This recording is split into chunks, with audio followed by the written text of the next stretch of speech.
शिवपुर गांव में गोपाल नाम का एक लालची पानी पूरी वाला रहता था। वह पैसे कमाने के लिए किसी भी हद तक जा सकता था। पूरे गांव के लोग उसकी दुकान पर पानी पूरी खाने आते थे। गोपाल की दुकान के ठीक सामने एक गरीब समोसे वाले मोहन का छोटा सा ठेला लगा करता था। मोहन बहुत मेहनत से गर्मा गर्म समोसे बनाता था, लेकिन उसकी किस्मत उसका साथ नहीं देती थी। गोपाल की दुकान पर हमेशा भीड़ लगी रहती थी, जबकि मोहन के ठेले पर कोई ग्राहक नहीं आता था। अरे कालू, जल्दी जल्दी हाथ चला, ग्राहकों के आने का समय हो गया है। जी मालिक, मैं सब काम कर रहा हूँ। और सुन, वो खास मसाला पानी में मिला दिया ना? हाँ मालिक, जैसा आपने कहा था वैसा ही मिला दिया। बहुत बढ़िया। इसी मसाले की वजह से लोग मेरी दुकान पर टूट पड़ते हैं। चिनकालू बाहर से तो गोपाल की बात मान लेता था, लेकिन अंदर ही अंदर वह उसके लालच से बहुत परेशान था। उसे पता था कि गोपाल पानी पूरी में जो मसाला मिलाता है वह साधारण मसाला नहीं है, लेकिन नौकरी बचाने के लिए वह चुप रहता था। छी, कितना लालची आदमी है ये। बस पैसे कमाने की पड़ी रहती है। एक दिन इसका लालच ही इसे ले डूबेगा। थोड़ी ही देर में गोपाल की दुकान पर ग्राहकों की भीड़ लग गई। अरे गोपाल भाई, एक प्लेट पानी पूरी देना। मुझे 2 प्लेट देना। वाह, क्या खुशबू आ रही है। सच में पूरे इलाके में ऐसी पानी पूरी कहीं नहीं मिलती। भाई, मेरी दुकान की बात ही अलग है। एक बार जो खा ले वो बार बार यहीं आता है। उधर सामने खड़ा मोहन ये सब देख रहा था। उसके ताजा समोसे कढ़ाई में तैयार थे। समोसों की खुशबू भी बहुत अच्छी थी, लेकिन कोई उन्हें खरीदने वाला नहीं था। मोहन दुखी होकर बोला, हे भगवान, आज भी एक भी ग्राहक नहीं आया। सुबह से मेहनत कर रहा हूँ, लेकिन एक भी समोसा नहीं बिका। आखिर मेरी किस्मत कब बदलेगी? चंद शाम होते होते गोपाल की सारी पानी पूरी बिक गई। उसका गल्ला पैसों से भर चुका था। अरे वाह, आज फिर खूब कमाई हुई। ऐसे ही चलता रहा तो मैं पूरे गांव का सबसे अमीर आदमी बन जाऊंगा। मालिक, भगवान करे आपकी कमाई और बढ़े। भगवान नहीं रहे, मेरी अकल और मेरा मसाला कमाल करता है। कुछ देर बाद कालू हिम्मत करके बोला, मालिक, एक बात कहनी थी। क्या है? मेरी तनख्वाह बढ़ा दीजिए। इतनी महंगाई हो गई है, घर चलाना मुश्किल हो रहा है। अबे, अभी तो तनख्वाह बढ़ाई थी। मालिक, 2 साल पहले बढ़ाई थी। बहुत बोलने लगा है तू। ज्यादा जुबान चलाई तो नौकरी से निकाल दूंगा। कालू डर कर चुप हो गया, लेकिन उसके दिल में गोपाल के लिए नाराजगी और बढ़ गई। एक दिन इसका घमंड जरूर टूटेगा। उधर मोहन अपना खाली ठेला लेकर घर पहुंचा। घर में उसकी बूढ़ी माँ उसका इंतजार कर रही थी। आ गया बेटा? हाँ माँ। कुछ सामान लाया? माँ, आज भी एक भी समोसा नहीं बिका। कोई बात नहीं बेटा, मेहनत करने वालों की हार नहीं होती। लेकिन माँ, कब तक? गोपाल की दुकान की वजह से कोई मेरे ठेले तक आता ही नहीं। मोहन की माँ कुछ देर सोचती रही। फिर वह रसोई में गई और एक छोटी डिब्बी लेकर आई। बेटा, इसे पहचानता है? नहीं माँ, ये क्या है? ये खास मसाला है। तेरे पिताजी समोसों में इसकी थोड़ी सी मात्रा मिलाते थे। पूरे इलाके में उनके समोसे मशहूर थे। सच माँ? हाँ बेटा, इससे समोसों में बहुत अच्छी खुशबू आती है, लेकिन याद रखना, सिर्फ थोड़ी सी मात्रा ही डालनी है। मोहन ने डिब्बी खोली। उसमें से बहुत अच्छी खुशबू आ रही थी। वाह माँ, इसकी खुशबू तो कमाल की है। बस बेटा, मेहनत और ईमानदारी कभी मत छोड़ना। एक दिन लोग खुद तेरे समोसे खाने आएंगे। हाँ माँ, मैं कल से और मेहनत करूंगा। उधर गोपाल अपने घर पहुंचा। घर में उसकी पत्नी कमला और उसका 10 साल का बेटा चिंटू थे। अरे कमला, खाना तैयार है या नहीं? हाँ जी, रसोई में रखा है। अभी चिंटू दौड़ कर आया।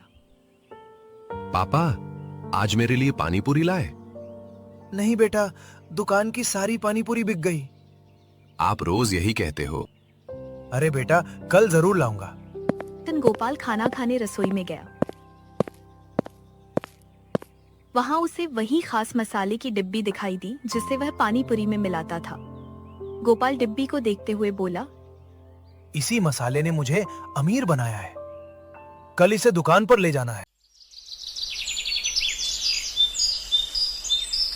अगली सुबह मोहन बहुत जल्दी उठ गया।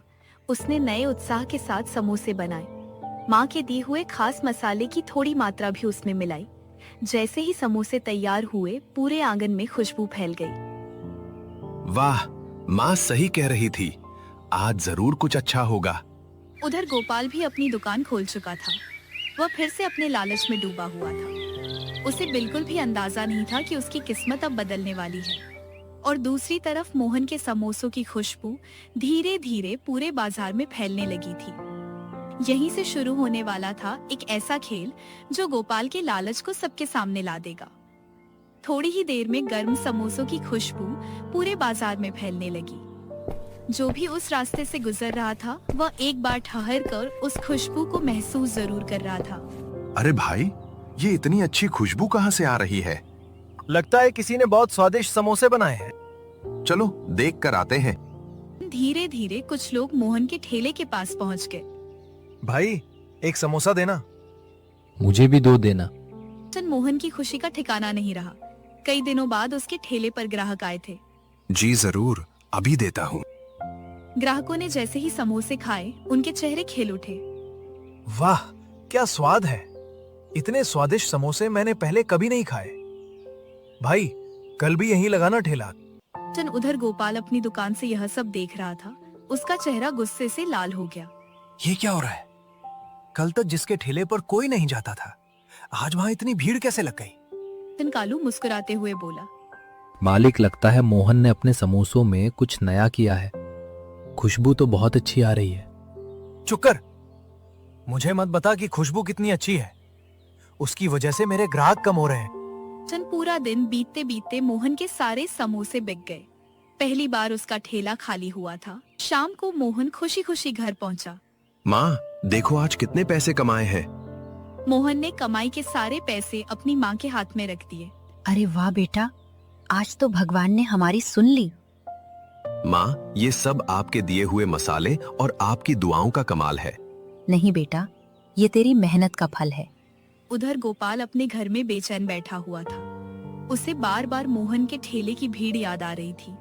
नहीं, अगर ऐसा ही चलता रहा तो मेरे ग्राहक उससे समोसे खाने लगेंगे। मुझे कुछ करना होगा।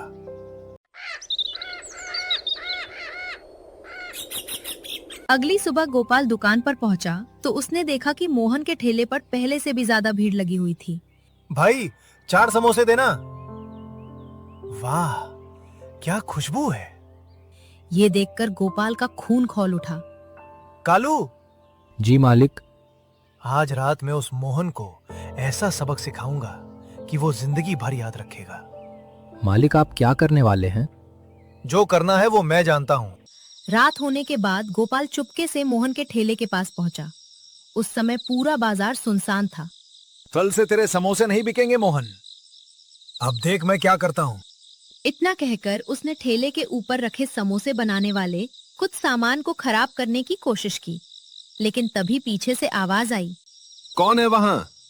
गोपाल घबरा गया। वो तुरंत अंधेरे में छिप गया। आवाज चौकीदार की थी। लगता है कोई भाग गया। गोपाल किसी तरह वहां से निकल गया, लेकिन उसके मन में मोहन के लिए नफरत और बढ़ चुकी थी।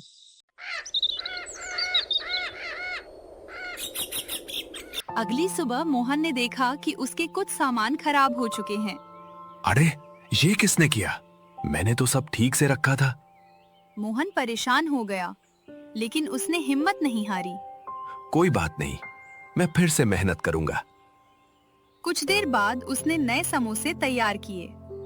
आज भी उनकी खुशबू पूरे बाजार में फैल गई। वाह, फिर वही खुशबू आ रही है। चलो समोसे खाते हैं। कुछ ही देर में मोहन के ठेले पर फिर भीड़ लग गई। ये देखकर गोपाल के होश उड़ गए। क्या?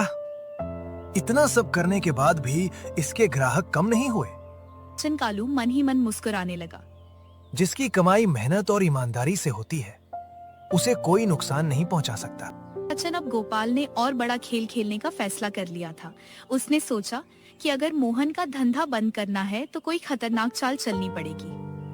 उधर उसे बिल्कुल भी अंदाजा नहीं था कि उसके लालच का बुरा असर धीरे धीरे उसके अपने घर तक पहुंचने वाला है। और बहुत जल्द एक ऐसी घटना होने वाली थी जो उसकी पूरी जिंदगी बदल देगी।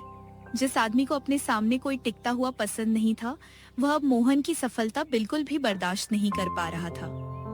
हर दिन मोहन के ठेले पर ग्राहकों की भीड़ बढ़ती जा रही थी, जबकि गोपाल की पानीपुरी की दुकान पर पहले जैसी रौनक नहीं रही थी। नहीं, ऐसा नहीं हो सकता। एक गरीब समोसे वाला मुझसे आगे निकल जाए, मैं ये कभी नहीं होने दूंगा। दूसरे दिन सुबह गोपाल दुकान पर बैठा ग्राहकों को गिन रहा था, लेकिन उसके चेहरे पर चिंता साफ दिखाई दे रही थी। मालिक, आजकल आप बहुत परेशान रहने लगे हैं। तुझे अपनी नौकरी की चिंता करनी चाहिए, मेरी नहीं। जी मालिक। उसी समय गोपाल की नजर सामने खड़े मोहन के ठेले पर गई। मोहन हंसते हुए ग्राहकों को समोसे दे रहा था। लो भाई साहब, गर्मा गर्म समोसे। धन्यवाद मोहन, तुम्हारे समोसे सच में कमाल के हैं। अब तो पूरा परिवार यहीं से समोसे ले जाता है। अचानक ग्राहकों की बातें सुनकर गोपाल के अंदर जलन की आग और भड़क उठी। अब बहुत हो गया। आज मैं ऐसी चाल चलूंगा कि पूरा गांव मोहन से नफरत करने लगेगा। शाम को दुकान बंद होने के बाद गोपाल बाजार के पीछे रहने वाले एक बदनाम आदमी जग्गू के पास पहुंचा। जग्गू पूरे इलाके में झूठी अफवाहें फैलाने के लिए बदनाम था। अरे गोपाल भाई, आज इधर कैसे? मुझे तुझसे एक काम करवाना है। कैसा काम? पूरा गांव ये सुन ले कि मोहन अपने समोसों में घटिया सामान मिलाता है, और ये बात हर घर तक पहुंचनी चाहिए। जग्गू लालची था, पैसों के लिए वह कुछ भी कर सकता था। काम तो हो जाएगा, लेकिन पैसे लगेंगे। जितने मांगेगा दूंगा। अगले ही दिन पूरे गांव में अफवाह फैलने लगी।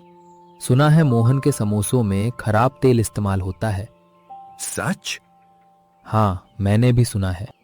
कहते हैं उसके समोसे खाने से लोग बीमार पड़ सकते हैं। मोहन तक भी ये बातें पहुंच गईं। वह बहुत दुखी हुआ। मैं तो हमेशा अच्छी चीजें इस्तेमाल करता हूँ, फिर लोग मेरे बारे में ऐसी बातें क्यों कर रहे हैं? मोहन की माँ बोली, बेटा, सच ज्यादा दिनों तक छिप नहीं सकता। तू अपना काम ईमानदारी से करता रहे, भगवान सब देख रहा है। हाँ माँ। उधर गोपाल अपने घर में बैठा मुस्कुरा रहा था। अब देखता हूँ मोहन के समोसे कैसे बिकते हैं। लेकिन गोपाल की खुशी ज्यादा देर तक नहीं टिक सकी, क्योंकि उसी शाम एक ऐसी घटना हुई जिसने उसकी जिंदगी बदलनी शुरू कर दी। गोपाल का बेटा चिंटू घर में खेल रहा था। कमला रसोई में काम कर रही थी। तभी चिंटू को अलमारी के ऊपर रखी एक छोटी डिब्बी दिखाई दी। ये क्या है? शायद पापा का कोई खास मसाला होगा। चिंटू को नहीं पता था कि वही गोपाल का खतरनाक मसाला था। वह डिब्बी निकालकर देखने लगा। उसी समय कमला बाहर किसी पड़ोसन से बात करने चली गई। चिंटू ने खेल खेल में उस मसाले का थोड़ा हिस्सा अपने खाने में मिला लिया। वाह, इससे तो खुशबू और बढ़ गई। कुछ देर बाद उसने वह खाना खा लिया। शुरुआत में सब ठीक था, लेकिन थोड़ी देर बाद उसके पेट में तेज दर्द शुरू हो गया। माँ, मेरे पेट में बहुत दर्द हो रहा है। कमला दौड़ती हुई आई। क्या हुआ बेटा? मुझे नहीं पता, मेरा पेट जल रहा है। धीरे धीरे चिंटू की हालत और बिगड़ने लगी। उसे चक्कर आने लगे, उसके हाथ पैर कांपने लगे। अरे भगवान, ये अचानक क्या हो गया? कमला घबराकर गोपाल को बुलाने दौड़ी। जी सुनिए, जल्दी घर चलिए, चिंटू की हालत बहुत खराब हो गई है। गोपाल सब छोड़कर घर भागा। क्या हुआ मेरे बेटे को? गोपाल चिंटू को देखकर घबरा गया। बेटा, क्या खाया था तुमने? पापा, मैंने आपकी डिब्बी वाला मसाला खाने में डाल दिया था। ये सुनते ही गोपाल के पैरों तले जमीन खिसक गई। क्या? तुमने वो मसाला खा लिया? कौन सा मसाला? और उसमें ऐसी क्या बात है? गोपाल का चेहरा पीला पड़ चुका था। उसे वैद्य की बात याद आ गई। ध्यान रखना, ये मसाला ज्यादा मात्रा में किसी ने खा लिया तो गंभीर बीमारी हो सकती है। गोपाल डर से कांपने लगा। हे भगवान, मैंने लालच में आकर क्या कर दिया? डॉक्टर ने चिंटू की हालत देखी तो तुरंत इलाज शुरू किया। डॉक्टर साहब, मेरे बेटे को बचा लीजिए, मैं आपके पैर पड़ता हूँ। डॉक्टर ने गंभीर आवाज में पूछा, पहले सच बताओ, बच्चे ने आखिर क्या खाया है? अगर तुम सच नहीं बताओगे तो मैं इसका सही इलाज नहीं कर पाऊंगा। गोपाल कुछ देर तक चुप खड़ा रहा, लेकिन जब उसने चिंटू को दर्द से तड़पते देखा तो उसकी हिम्मत जवाब दे गई। डॉक्टर साहब, मैं आपको सब सच बता देता हूँ। ये सब मेरी गलती की वजह से हुआ है। कमला हैरानी से गोपाल की तरफ देखने लगी। क्या मतलब? आखिर बात क्या है? गोपाल की आंखों से आंसू निकल पड़े। मैं पानी पूरी में एक खास मसाला मिलाता था। उसी मसाले की वजह से लोग मेरी दुकान पर आते थे। लेकिन वो साधारण मसाला नहीं था। ज्यादा मात्रा में खाने से वो इंसान को बीमार कर सकता था। कमला के पैरों तले जमीन खिसक गई। क्या तुम इतने दिनों से लोगों को वही चीज खिला रहे थे? तुमने मुझे कभी बताया तक नहीं। मुझे पैसे कमाने का लालच हो गया था। मैं बस अमीर बनना चाहता था। तुम्हें अंदाजा भी है कि तुमने कितना बड़ा अपराध किया है? अगर तुम्हारे बेटे ने वो मसाला ज्यादा खा लिया है तो उसकी जान तक जा सकती थी। गोपाल जोर जोर से रोने लगा। डॉक्टर साहब, मुझसे गलती हो गई। बस मेरे बेटे को बचा लीजिए। डॉक्टर ने तुरंत इलाज शुरू किया। कई घंटों की मेहनत के बाद चिंटू की हालत धीरे धीरे सुधरने लगी। अब खतरा टल गया है, लेकिन आगे से सावधान रहना होगा। ये सुनते ही गोपाल और कमला की जान में जान आई। धन्यवाद डॉक्टर साहब। लेकिन डॉक्टर ने वही बात खत्म नहीं की। अब तुम्हें अपने किए की सजा भुगतनी होगी। मैं ये बात गांव के मुखिया और चौकीदार को बताऊंगा। आज अगले दिन पूरे गांव में खबर फैल गई। गांव वाले पंचायत में इकट्ठा हो गए। अरे, क्या सच में गोपाल लोगों को नुकसान पहुंचाने वाला मसाला खिलाता था? हमें तो कभी पता ही नहीं चला। छिछी, सिर्फ पैसों के लिए ऐसा कौन करता है? कुछ ही देर में गोपाल भी पंचायत में पहुंच गया। उसका सिर शर्म से झुका हुआ था। मुखिया जी बोले, गोपाल, क्या गांव वालों ने जो सुना है वो सच है? गोपाल ने धीरे से सिर हिलाया। हाँ मुखिया जी, ये सब सच है। मैंने लालच में आकर बहुत बड़ी गलती की है। सारे गांव में सन्नाटा छा गया। मैं अपने किए पर शर्मिंदा हूँ। मुझे माफ कर दीजिए। तभी भीड़ में खड़ा मोहन आगे आया। वह सब कुछ सुन रहा था। गोपाल भाई, गलती बहुत बड़ी है, लेकिन अगर इंसान दिल से पछताए तो उसे सुधारने का मौका मिलना चाहिए। मोहन की बात सुनकर सभी लोग हैरान रह गए। जिस आदमी ने तुम्हारे खिलाफ साजिश की, तुम उसी का साथ दे रहे हो। मोहन मुस्कुराया। अगर मैं भी नफरत करने लगूं तो फिर मुझ में और उसमें क्या फर्क रहेगा? गोपाल की आंखों में आंसू आ गए। मोहन, मैंने तुम्हारे साथ बहुत बुरा किया। मैंने तुम्हारे खिलाफ अफवाहें फैलवाई, तुम्हारा नुकसान करने की कोशिश की। फिर भी तुम मेरा साथ दे रहे हो। गलती हर इंसान से होती है। जरूरी ये है कि वो उससे कुछ सीखे। गोपाल फूट फूट कर रो पड़ा। मैं वादा करता हूं, आज के बाद कभी किसी के साथ गलत नहीं करूंगा और अपनी दुकान में हमेशा ईमानदारी से काम करूंगा। मुखिया जी ने फैसला सुनाया। गोपाल को अपने किए की सजा के रूप में कुछ समय तक दुकान बंद रखनी होगी और गांव वालों से सार्वजनिक रूप से माफी मांगनी होगी। साथ ही आगे से पूरी ईमानदारी से काम करना होगा। अगर दोबारा ऐसी हरकत की तो कड़ी कार्रवाई होगी। हमें मंजूर है। गोपाल ने सबके सामने हाथ जोड़ दिए। मुझे माफ कर दीजिए। मैंने लालच में आकर बहुत बड़ा पाप किया। धीरे धीरे समय बीतने लगा। गोपाल सचमुच बदल चुका था। अब वह बिना किसी मिलावट के पानी पूरी बनाता था और ग्राहकों के साथ भी अच्छा व्यवहार करता था। उधर मोहन के समोसों की चर्चा पूरे इलाके में फैल चुकी थी। लोग दूर दूर से उसके समोसे खाने आने लगे। कुछ ही महीनों में मोहन का छोटा सा ठेला एक बड़ी दुकान में बदल गया। उसकी माँ बहुत खुश थी। देखा बेटा, ईमानदारी और मेहनत कभी बेकार नहीं जाती। हाँ माँ, आज जो कुछ भी हूँ आपकी सीख की वजह से हूँ। इस कहानी से हमें सीख मिलती है कि लालच इंसान को बर्बादी की तरफ ले जाता है, जबकि मेहनत, ईमानदारी और अच्छे कर्म इंसान को सम्मान और सफलता दिलाते हैं।